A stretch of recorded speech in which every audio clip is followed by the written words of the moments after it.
Of the island are sending off water through the cavern. The water comes over to where we are, so we have to keep out. Right now, this is not a lot of water.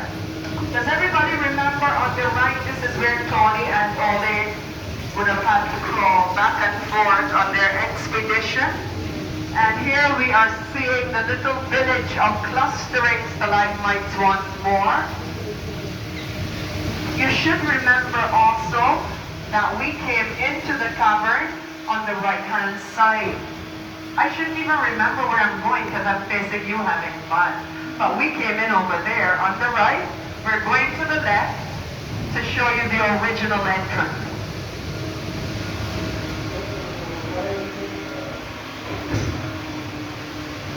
The original entrance is a challenge. I did it, I cried like a baby. I'm alive to tell you it's not for everybody.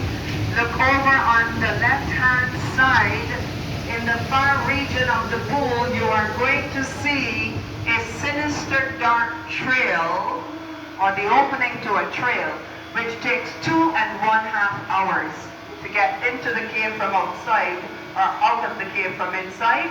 That pool of water that looks so innocent is almost 3 meters or 8 feet. And in the trail there are frogs, there are bats, there are spiders and crickets, and various nocturnal creatures. Now, I am not a great fan of bats, so you will know that your tour guide went through there and she totally lost it. I cried like a baby. Oh yeah, I'm usually a brave girl, but that's the original way in.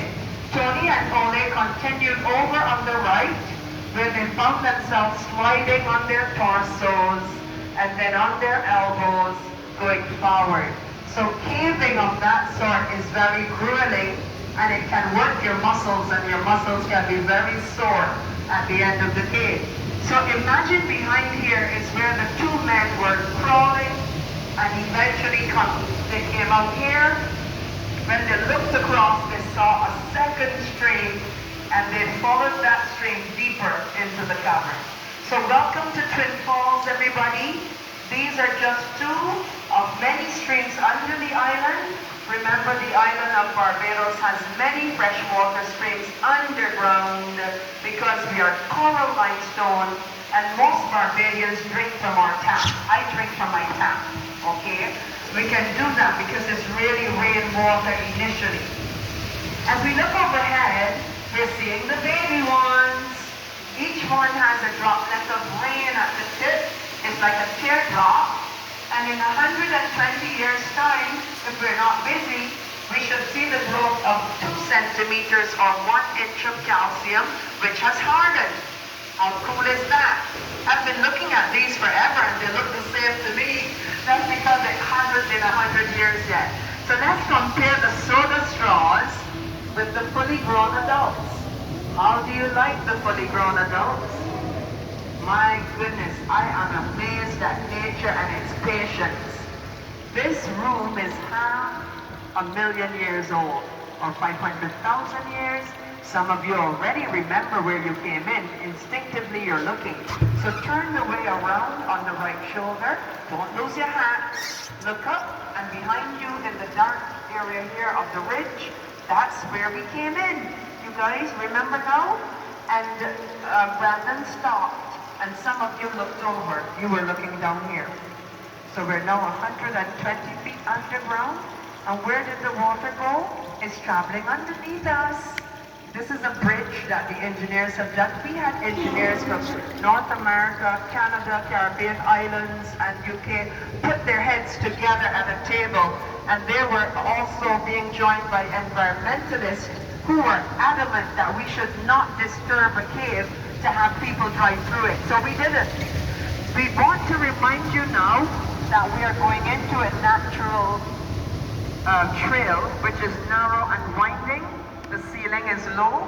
So keep your arms, your legs, your significant others, your Gucci purses, anything precious inside, as we go through what I call the tunnel of love. Many years ago, the water was flowing above our heads from the combined stream and created the meandering trail that we have found ourselves in. How beautiful is this trail? You're seeing some ledges, you're seeing some alcoves, you're seeing some little secret chambers upstairs, stalactites and stalagmites above, and my favorite, the white film of calcium carbonate on the walls reminds us of ice or snow. It doesn't snow in the Caribbean region, but this sure looks like it. We're not allowed to touch, however tempted, because any griminess or grubbiness of our fingers makes the pure calcium become discolored. This is as hard as a shell at the beach. It appears to be slimy or slushy or cold. It's just an illusion because of the film of water running down. Now, I saw some of you already saw this one above. There are others on either side. They're called Drapery Stalactites, and they look like items of clothing. That's because they were waterfalls or miniature cascades that hardened eventually with the calcium in that water. So it's all about process and patience with caves. Caves are never in a hurry to impress us. We have come slowly to the altar. On the left-hand side is the most romantic part of our journey. We have had the most proposals of marriage here in the cavern at the altar, where brave men have asked permission to get off the tram and kneel and lead their ladies off and put the ring on that finger. I've seen it on several occasions. This is the altar, you guys. Romance is playing out. I should also say happy anniversary to any couple who is here. Happy anniversary to you. Happy anniversary to you. Happy anniversary. Happy anniversary. Happy anniversary to you and many more. You're just passed through by the altar again. See, it was meant to be. So when we come back, we're going to stop for an excellent photo. Here, don't get your necks twisted. Don't lose a helmet. We'll come back there. But this is the original trail where the water flows. And please look over briefly on the left. That's where it went. The cave system darts out. Cave system darts out, comes around. And look what we found. How beautiful is this? Cascade Pool. How beautiful. This is rainwater, which has been measured to be 2 to 4 feet deep. All the raindrops have conspired together to form an underground lake. Now, the danger under that lake is sediment or silt, like quicksand. You see that white stuff that looks like a carpet? It's 6 to 8 feet thick. It's slimy clay, sand, and mud. And that's precisely why Tony and Ole had to swing around on rope cordons from one side to the other in a half circle. And that's why we had to sneak around the back in a brief tunnel that was engineered. Now, in the next few seconds, I need you to prepare yourselves physically and mentally in some cases. The lights are going down. We do allow our guests on every single trip to feel like Batman. You know when Batman goes into the Batcave, there's no light, right? So you're a superhero. Where's my boy? You're a superhero. Remember that. You're a superhero. So the lights go down. Anyone who needs to steal a kiss of their partners, you can do that. Please don't kiss a stranger. That is not on. That's not the idea. So you have to turn off your lights and your devices, though, to help us. And Brandon is going to switch off the tram just briefly. Lights and the cameras off. That's not going to work if the light is on. So we are going to observe that we are traveling under oceanic rock or sedimentary rock.